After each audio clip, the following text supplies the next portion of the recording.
નમસ્કાર વાલા વિદ્યાર્થી મિત્રો, ધોરણ 8 સામાજિક વિજ્ઞાનની અંદર આજે આપણે છે પાઠ 4 ની શરૂઆત કરીએ. તો કે પાઠ 4 છે વેપારી શાસકો કેવી રીતે બન્યા. હવે તમને વેપારી શાસકો કેવી રીતે બન્યા એના વિશેની વાત કરવાની છે. તો કે મિત્રો આપણે આગળના ચેપ્ટરની અંદર ભણી ગયા કે ભારતની અંદર યુરોપિયન પ્રજાનું આગમન. તો મિત્રો સૌથી પહેલા તમને પ્રશ્ન એ થાય કે વેપારી શાસકો કેવી રીતે બન્યા એટલે શું હશે આ પાઠની અંદર. તો કે આ પાઠની અંદર મિત્રો આપણે જે પહેલા પાઠની અંદર વાત કરીને એના વિશેની વાત છે અહીંથી કન્ટિન્યુ કરવાની છે. તો કે તમને ખ્યાલ છે કે યુરોપિયન પ્રજાનું ભારતની અંદર જે આગમન થયું અને યુરોપથી જે પ્રજાઓ ભારતની અંદર વ્યાપાર કરવા માટે આવી હતી, તમને ખબર છે કે ફ્રેન્ચો અને અંગ્રેજો અને જે ડચ લોકો જે કોઈ ભારતની અંદર આવ્યા એ તો વ્યાપાર કરવા માટે આવ્યા હતા, પરંતુ આ વ્યાપારી હવે શાસકો બની ગયા. એ કઈ રીતે બની ગયા એના વિશેની વાત આપણે પહેલા પાઠની અંદર પણ થોડી કરેલી. તો કે બંગાળની અંદરનું સિરોજ ઉદ્દૌલા સાથેનું છે જે યુદ્ધ થયું, મીર કાસિમ ને મીર જાફર ને આ બધું તમે ભણી ગયા. તો જે આ એક પ્લાસીનું યુદ્ધ થયું અને એક બક્સરનું જે યુદ્ધ થયું એ ભારતની અંદર આ શાસકો બનવા માટેનું છે એ મહત્વના યુદ્ધો ગણાય. એના વિશેની છે વાત આપણે આગળ અહીંથી કન્ટિન્યુ કરીશું. હવે તમે તો કે રિસેસમાં બાળકો પુસ્તકાલયમાં છે વાંચન કરતા હતા, જ્યાં જય અને મિતાલી બે બિલાડી અને છે વાંદરાની છે વાર્તાઓ વાંચી એકબીજાની છે મજાક કરતા હતા. બાજુમાં બેઠેલા તેમના વર્ગ શિક્ષકે જણાવ્યું કે બાળમિત્રો, આ પણ એક નીતિ છે. બેની લડાઈમાં ત્રીજો જ ફાવે. અંગ્રેજોએ છે તો આ નીતિથી છે ભારતમાં રાજ્ય વિસ્તાર વધાર્યો હતો. સર એવું કેવી રીતે? તો જયે સવાલ કર્યો. તો વર્ગ શિક્ષકે કહ્યું કે સારું, ચાલો વર્ગમાં છે એ હું આજે તમને છે ભારતમાં આવેલા અંગ્રેજો કેવી રીતે ભારતમાં શાસકો બન્યા હવે એના વિશે વાત કરું. તો કે 18મી સદીના અંતમાં ભારતમાં છે રાજનૈતિક ક્ષિતિજ ઉપર અંગ્રેજોએ છે એક રાજશક્તિ તરીકે છે ઉભરી આવ્યા હતા. અને શું તમે જાણો છો કે અંગ્રેજો ભારતમાં માત્ર વ્યાપાર કરવા આવ્યા હતા? શરૂઆતમાં અંગ્રેજોને છે ભારતીય પ્રદેશોમાં વેપાર કરવાની સત્તા મેળવવાની હતી, તો પછી તેઓ આખા ભારત પર શાસન કેવી રીતે કરવા લાગ્યા? હવે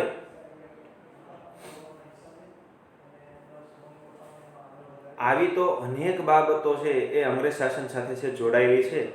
મૂળ તો તેમનો વ્યાપાર વધારવો હતો. આથી છે સરળતા માટે રાજકીય વગ વધારવા તેમણે છે અંગ્રેજ રાજનીતિ અપનાવી હતી. અને આજે છે ભારતમાં વિદેશી કંપનીઓનો વેપાર કરવા માટે આવે તો તેઓ છે સમય જતાં શું સત્તાધીશ થઈ શકે છે? વિચારો મિત્રો, તો તમને ખ્યાલ આવશે. પરંતુ આનો જવાબ આવશે ના. કેમ? તો કે અત્યારે જે કંપનીઓ છે ભારતની અંદર વ્યાપાર કરવા માટે આવે તો પહેલેથી છે એના સાથે છે કરાર કરવામાં આવતા હોય કે એટલા વર્ષ માટે તમારે વ્યાપાર કરવાના, વ્યાપારી શરતોથી જ તેમને છે પ્રવેશ આપવામાં આવતો હોય. આ બધા કરારો કરીને પછી જેને છે વ્યાપારની છૂટ આપવામાં આવે છે. એટલે અત્યારના સમયની અંદર આવું પોસિબલ નથી. તો હવે આગળ આપણે જો વાત કરીએ તો કે વેલેસ્લીની વિસ્તાર યોજના. વેલેસ્લી નામનો જે છે એ અંગ્રેજ અધિકારી હતો ને એની જે વિસ્તાર યોજના, તો કે ભારતની અંદર છે એ પોતાનો અંગ્રેજ શાસનનો છે વિસ્તાર વધારવા માટેની જે યોજના ઘડી કાઢવામાં આવી હતી એને વેલેસ્લીની છે એ વિસ્તાર યોજના તરીકે ઓળખવામાં આવે છે. એની વાત કરીએ, વેલેસ્લી ગવર્નર જનરલ બનીને છે ભારત આવ્યો ત્યારે ઇંગ્લેન્ડ અને ફ્રાન્સ વચ્ચે છે તીવ્ર હરીફાઈ ચાલતી હતી. જો મિત્રો પહેલા પાઠને ધ્યાનમાં રાખીને ભણશો તમને ખ્યાલ આવશે. તો કે જ્યારે છે એ ફ્રેન્ચોની સત્તા છે ભારતની અંદર આવી ત્યારે ઇંગ્લેન્ડનો જે વેલેસ્લી નામનો જે ગવર્નર જનરલ બનીને આવ્યો એ વખતે શું હતું? તો કે ભારતની અંદર છે અંગ્રેજો અને ફ્રેન્ચો વચ્ચે છે તીવ્ર હરીફાઈ હતી. શેને લઈને? તો કે ધંધાને લઈને તીવ્ર હરીફાઈ ચાલતી હતી. ભારતમાં ફ્રેન્ચો તાકતવર બની ન જાય માટે ભારતના દેશી રાજ્યોમાં છે અંગ્રેજ સત્તાનો છે પગ પેસારો કરવો એ વેલેસ્લીએ એક યોજના બનાવી, જેને સહાયકારી યોજના કહેવામાં આવે છે. જો મિત્રો આ વેલેસ્લી નામનો માણસ છે ને જે ગવર્નર હતો ને એ બહુ જ બુદ્ધિશાળી હતો. એણે શું કર્યું હતું કે ભારતની અંદર છે એ અંગ્રેજોની સત્તા સર્વસ્વ ધરાવે અને જે ફ્રેન્ચો તાકતવર ભારતની અંદર ન બને ને એટલે ફ્રેન્ચોને નીચા દેખાડવા માટે થઈને, નીચા રાખવા માટે થઈને પોતે શું કર્યું? તો કે ભારતના જે દેશી રજવાડાઓ એટલે નાના નાના જે રાજ્યો હતા ને એના માટે એક સહાયકારી યોજના બનાવી. હવે આ સહાયકારી યોજનાની અંદર શું હતું એના વિશે વાત કરીએ તો તમને એવું પૂછાય કે સહાયકારી યોજના કોણે બનાવી હતી? તો આ પ્રશ્નની અંદરનો જવાબ છે એ યાદ રાખજો કે વેલેસ્લીએ એક યોજના બનાવી જેને સહાયકારી યોજના કહેવામાં આવે. આવો પ્રશ્ન એક માર્કની અંદર પૂછી શકાય. આગળ વાત કરીએ તો કે આ યોજના સ્વીકારનાર દેશી રાજ્યોને છે પોતાના રાજ્યમાં છે અંગ્રેજ લશ્કર રાખવું પડતું. આ જે સહાયકારી યોજના હતી અને એ જે યોજના સ્વીકારે જે રાજ્ય, એને શું કરવું પડે તો કે એને પોતાના રાજ્યની અંદર શું કરવું પડે તો કે અંગ્રેજી સૈન્ય રાખવું પડે. સૈન્યનો ખર્ચ જે તે દેશી રાજ્યને ઉપાડવો પડતો અને એ જે સૈન્ય રાખવું પડે એનો ખાવા પીવાનો રહેવાનો જે ખર્ચો થાય એ રાજ્યને ઉપાડવો પડે. આગળ આ સાથે છે દરેક દેશી રાજ્યમાં એક અંગ્રેજ પ્રતિનિધિ છે રહેતો. હવે આ સૈન્યની સાથે એક અંગ્રેજ પ્રતિનિધિ, એક અંગ્રેજ અધિકારી પણ રાખવો પડતો. આમ અંગ્રેજોનું સૈન્ય અને તેમના પ્રતિનિધિ સચવાતા. હવે જો આનો એક ફાયદો અંગ્રેજોને શું થતો હતો કે અંગ્રેજોને છે પોતાનું સૈન્ય સચવાઈ જાય અને પોતાના અધિકારીઓને છે એ પણ સચવાઈ જાય, સારા એવા પગાર મળી રહે. આગળ સામે પક્ષે છે દેશી રાજ્યોને શું મળતું તો કે દેશી રાજ્યોને છે એ એક અંગ્રેજ પ્રતિનિધિ છે. જ્યારે છે દેશી રાજ્યોને શું મળતું હતું કે દેશી રાજ્યોને છે અંગ્રેજી સૈન્ય મળતું પણ તેનો ઉપયોગ કરી શકતા નહીં. બરાબર, દેશી રાજ્યોને સૈન્ય મળતું પણ આ સૈન્યનો ઉપયોગ કરી શકાતો નહીં. વેલેસ્લી સહાયકારી યોજના છે ભારતમાં અનેક રાજ્યો ભોગ બન્યા હતા અને વેલેસ્લીએ જે આ સહાયકારી યોજના અપનાવીને આ લલચામણી યોજનાનો છે ભારતના અનેક રાજાઓ છે એ સ્વીકારીને એનો ભોગ બન્યા હતા. માટે આ યોજનાને છે એ મીઠા ઝેર સમાન ગણવામાં આવે.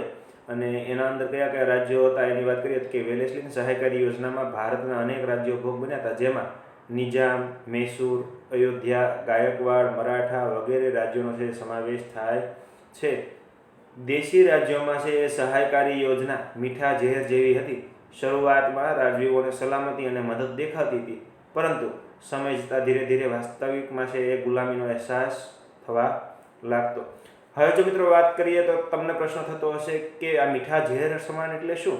તો કે શરૂઆતની અંદર આ યોજના સહાયકારી યોજના જે રાજાઓ સ્વીકારે ને એને એમ થતું કે અમે અંગ્રેજોનું છે સૈન્ય મેળવીએ છીએ, બરાબર, એટલે અમારી સલામતી જળવાઈ રહેશે. પરંતુ પછી ધીમે ધીમેથી ખ્યાલ આવતો કે ખરેખર તો મીઠા ઝેર સમાન એટલે શું? તો કે સમય જતા છે એ આપણે અંગ્રેજોની ગુલામીમાં આવતા જતા હતા.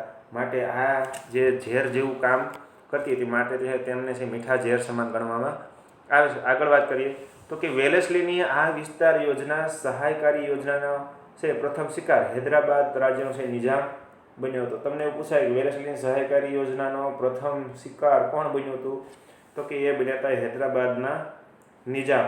પછી મૈસૂર અને અયોધ્યા બન્યા. ત્યારબાદ છે એ તાંજોર અને કર્ણાટક પણ છે એ પણ આની અંદર જોડાઈ ગયા. મરાઠા સરદારોમાં અંદરો-અંદર ઝઘડો કરાવી તેમને છે સહાયકારી યોજનાનો છે ભોગ બનાવ્યો અને મરાઠાના જે કંઈ સરદારો હતા એના વચ્ચે અંદરો-અંદરના ઝઘડાઓ કરીને એને છે આ યોજનાનો લાભ આપવા માટે મજબૂર કર્યા હતા. આગળ વાત કરીએ તો કે મરાઠાઓ સાથે લડાઈ કરીને નિજામને છે ભારે ખુમારી વેઠવી પડી હતી. મરાઠાઓ સાથે લડાઈ કરીને નિજામ, જે હૈદરાબાદનો નિજામ હતો ને, એમણે મરાઠાઓ સાથે છે એ ઘણી બધી લડાઈઓ યુદ્ધો થતા અને એના કારણે ભારે ખુમારી એટલે કે નુકસાન, બરાબર. તો આ મોટા પ્રમાણની અંદર જે નુકસાન વેઠવું પડ્યું હતું તો એના કારણે થઈને શું થતું તો કે એના કારણે થઈને એમને અંગ્રેજોની સહાયકારી યોજના સ્વીકારી અને આ યોજના સ્વીકારી તેમને છે ટીપુ સુલતાનનું છે રાજ્ય તો પહેલાં જ અંગ્રેજોની હુકુમતમાં આવી ગયું હતું. નાના ફડણવીસ અવસાન પછી મરાઠા સંઘ છે એની વચ્ચે છે ઝઘડાઓ થવા લાગ્યા અને એક પછી એક મરાઠા રાજ્ય અંગ્રેજોની છે ભાગલા પાડો અને રાજ કરવાની નીતિ એટલે કે ડિવાઇડ એન્ડ રૂલનો જે છે એ નીતિનો છે ભોગ બનવા લાગ્યા. અયોધ્યા, ગોરખપુર, તાંજોર, કર્ણાટક, ફરુખાબાદ વગેરે એક યા બીજા બહાને છે એ ખાલસા કરવામાં આવ્યા. ખાલસા એટલે કે ખાલી કરવામાં આવ્યા.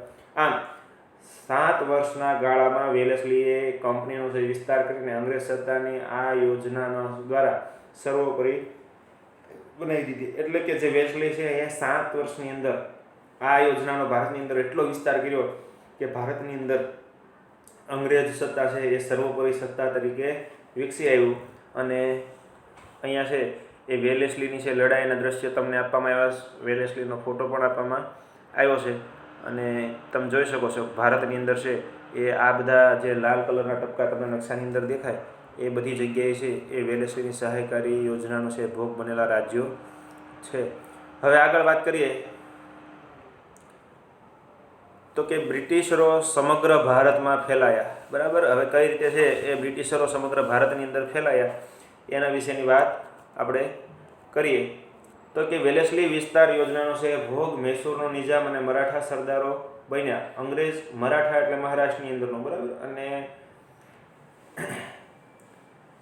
આગળ વાત તો કે અંગ્રેજો ઉત્તર ભારતમાં આગળ વધ્યા. નેપાળમાં છે ભય જણાતા તેમની સાથે છે મિત્રતા બાંધી લીધી.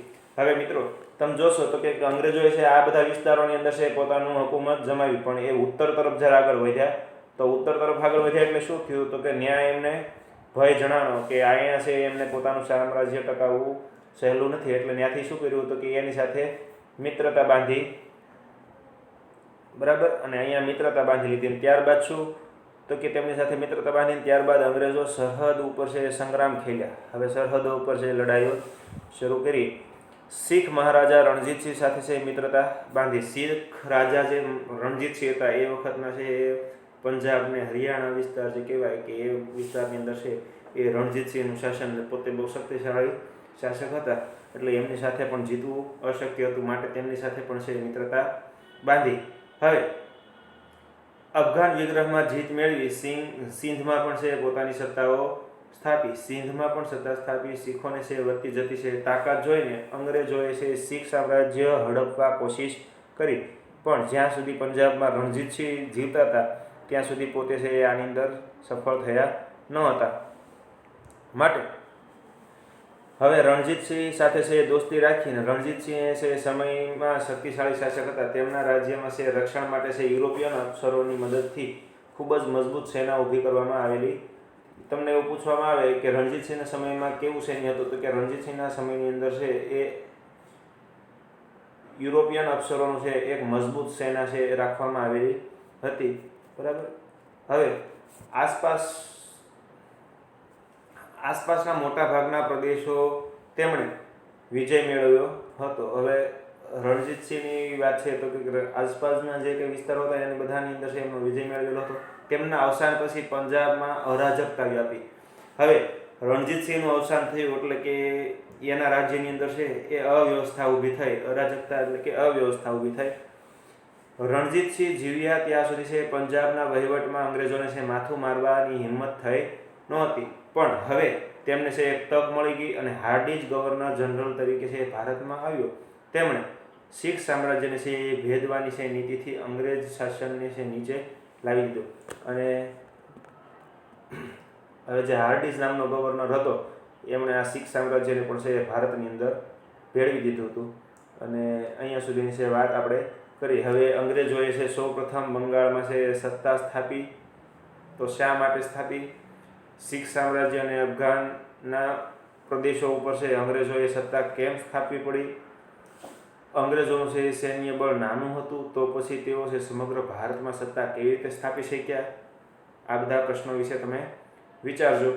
આગળ વાત ડેલહાઉસીની ખાલસા નીતિ વિશેની છે આપણે આવતા લેક્ચરની અંદર કરીશું. અને આજના હોમવર્કની અંદર તમારે છે એ વેલેસ્લીની સહાયકારી યોજના કે જે આજે જે ટોપિક ભણ્યા એના વિશે સરસ મજાના મુદ્દા પાડીને તમારે લખવાનું છે. આભાર. અસ્તુ.